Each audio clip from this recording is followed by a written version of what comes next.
Rusia kerahkan seluruh sumber daya, situasi Donbas sulit.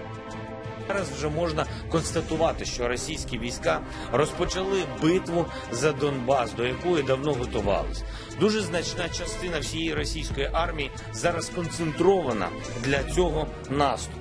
Скільки б туди не згоняли російських військових, ми будемо боротись, ми будемо захищатись, ми будемо це робити щоденно. Нічого українського не віддамо, а чужого нам просто не по напрямках. Ми знаємо, що це не відведення, а наслідки вигнання, наслідки роботи наших захисників. Але також бачимо, що у цей же час відбувається накопичування російських військ для нових ударів на Донбасі. І до цього ми готуємось. Ми нікому не віримо у жодні красиві словесні конструкції. Є реальна ситуація на полі бою, і зараз це найголовніше. Ми нічого не віддамо. І будемо боротися за кожен метр.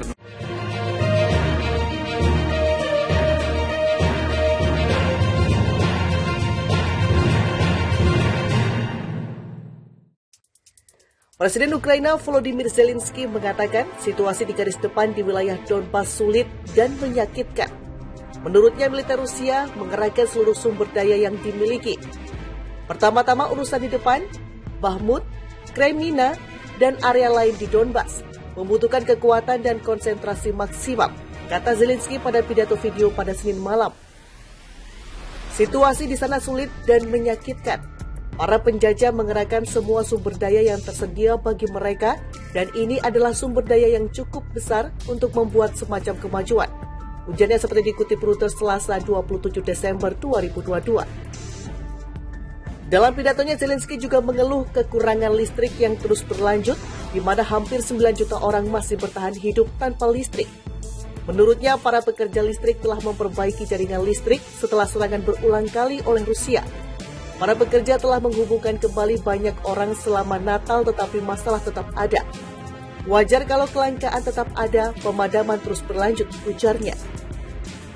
Waspada, Rusia kerahkan T-14 armata ke medan tempur sengit Ukraina. Cukup mengejutkan, militer Rusia untuk pertama kalinya akhirnya mengerahkan tank tempur utama, MBT T-14 armata ke medan tempur sengit di Ukraina. Foto dan video pengerahan tank T-14 tersebut diterbitkan hari ini oleh Soloviev setelah kunjungannya ke garis depan seperti dimuat di laman Military Cognizance. Sejak pertama kali invasi Rusia ke Ukraina, belum satupun tank canggih milik Angkatan Darat Rusia ini dilibatkan dalam pertempuran. Salah satu alasan jumlah T-14 masih terbatas pada produk praproduksi. Militer Rusia lebih banyak menurunkan tank tempur utama keluarga, T-72, T-80, dan T-90. Belakangan malah mengerahkan tank lawas T-64. Bisa dibilang kehadiran T-14 di wilayah Ukraina yang tak disebutkan ini akan menjadi pertaruhan penting bagi armata. Keberhasilan armata dapat melambungkan namanya, namun sebaliknya akan menjatuhkan namanya bila dapat dihancurkan oleh tentara Ukraina, salah satunya dengan menggunakan Javelin-nya. Mengenai riwayatnya, T-14 armata secara resmi diperkenalkan untuk pertama kalinya pada 7 Mei 2015 di saat parade kemenangan di Lapangan Merah Moskow. Tank T-14 armata dirancang dengan desain yang benar-benar baru. Tank ini memaksimalkan kemampuan bertahan kru yang jauh lebih baik dari MBT Rusia lainnya.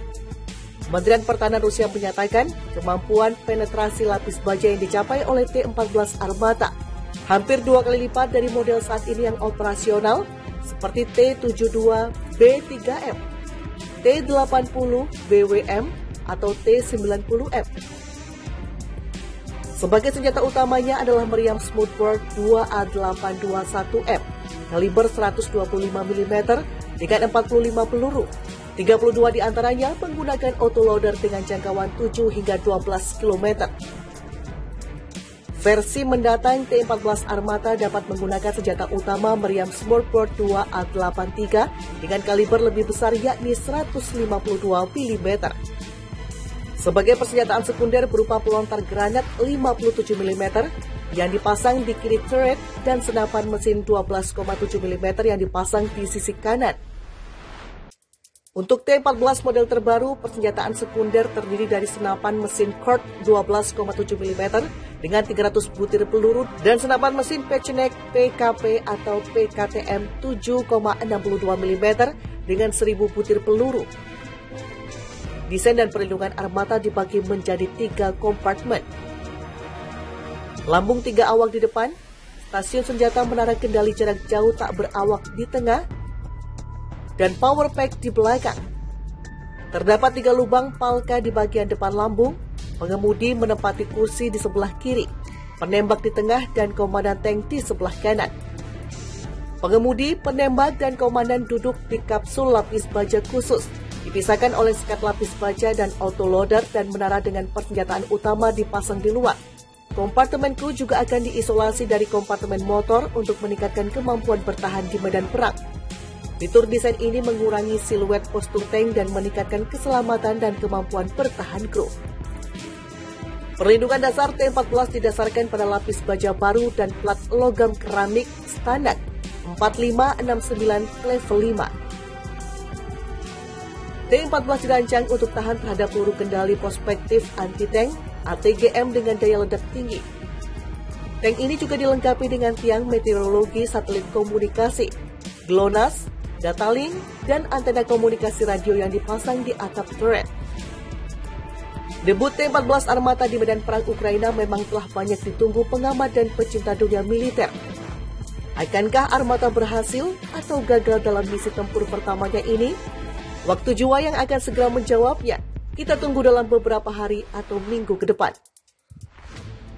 Presiden Ukraina Volodymyr Zelensky mengatakan situasi di garis depan di wilayah Donbas sulit dan menyakitkan. Menurutnya militer Rusia mengerahkan seluruh sumber daya yang dimiliki.